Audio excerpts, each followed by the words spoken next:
खबर शामिल कयूं था मीरपुर माथेलो मां, जिते ज़िले घोटकी में हलंदड़ समाजी बुराइन ऐं वधंदड़ बदनामी खिलाफ़ शहरी एक्शन कमेटी तरफ़ां एहतजाजी रैली कढी वई आहे। उन हवाले सां ॾिसूं था जावेद लाशारी जी ही रिपोर्ट।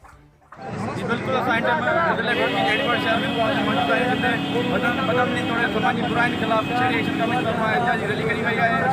को एहतजाज कर रहा हूँ जिले इंतजामिया खिलाफ एसएसपी घोटकी खिलाफ एसएसपी घोटकी खिलाफ अमन कराइण में बिल्कुल नाकाम थी चुको है। एसएचओ जो वाठो बणियल है, एसएचओ घर सुधो पियो है ऐं जेको आहे सो उनखे ड्यूटी जी का ख़बरचार ही कोन आहे। हिकु सिपाही खे इंचार्ज करे विहारे छॾियो अथसि, जेको सॼो करता धरता थाणे जो कोई वेठो आहे। असां सिर्फ़ु घोटकी सिर्फ़ु मीरपुर थाणे जी ॻाल्हि नथा करूं, सॼी घोटकी ज़िले जी आहे शरह, जिते किथे ॾिसो जुआ जा अॾा नौजवान नशनि में तबाह थी विया आहिनि, आइस जो नशा थी विया आहिनि, हेरोन चर्स सभु कुझु वापराइण पिया सरियाम। पुलिस पंहिंजे मथरी में ख़ुशि आहे। महिरबानी घोटकी खे हटायो वञे, असांजो इहो ई मुतालबो आहे। एतिरी वधी वियो आहे त पुलिस नाकारा थी चुको आहे, ज़िले इंतजामिया एतिरी नाकारा थी चुको आहे नाहिल आहे त को अमुन न कराए सघे थो, न को जुआ जो अॾो बंदि कराए थो, न को चोरी बंदि करे थो, न को फुर बंदि करे थो। सिर्फ़ु ग़रीब माण्हुनि खे ॿधे करे थाणे में रिश्वत वठी करे पैसा पोइ उन्हनि खे छॾे थो। असां एसएसपी घोटकी खे चऊं था तूं आवाम जो नौकर आहे, तूं आवाम जो नौकर आहे, तूं आवाम जे पघार ते पैसा पघार उन्हनि जे पैसनि ते पघार वठे थो ऐं एसएचओ उन्हनि जे पघार ते पैसा वठे थो। सिपाही बि हुजनि, सॼो ॾींहुं ग़रीब माण्हू खे तंग करनि था, पर एसएसपी घोटकी ऐं उनजा अमलदार नाकाम थी चुका आहिनि।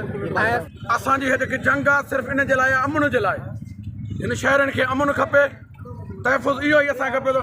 बाक़ी गवर्नमेंट जा जेके ॾुख सूर आहिनि उहो पेट पुजारी जेकी पंहिंजी कंदो, हर को मज़दूरी टोकरी खणी बि कंदासीं, पर यार ख़ुदा रा असांखे तहफ़ुज़ ॾियो हितां जे शहरनि खे, उन्हनि जे माल जी, उनजी घर जी, इनजी तहफ़ुज़ ॾियो उन्हनि खे। जेको आहे ईअं न कयो जो सिर्फ़ु एहतजाज हुजनि, पर गवर्नमेंट जी तव्हां पघार वठो था, जेकॾहिं हद में अचो था, इहो सचो हो ऐं उनजी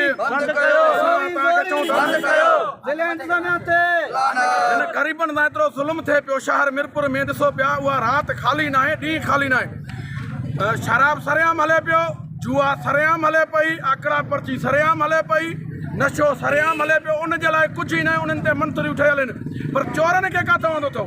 रोज़ ते कंहिं क़िस्म जो अमल न आहे रहियो, चोरी त चोरी, पर ॾींहुं ॾिठे जो धाड़ो लॻो असांजे घर में ठीक 5 वॻे। हिन महिल थी वञो ॿी ॾींहुं खां थियो आहे, को अतो पतो कोन्हे कंहिं क़िस्म जो कोई सोरा, कंहिं क़िस्म जो को सबूत, कोई क़िस्म को माण्हू न आहे पकड़ो न। असांजी चोरी वापसि थी आहे, सिर्फ़ु डेली जा आसरा नी, चढ़ो फिंगर प्रिंट जी आसरे हिन टाइम 5 ॾींहं ॾियानी जो बि कंहिं क़िस्म जी का बि रिपोर्ट कोन्हे आई।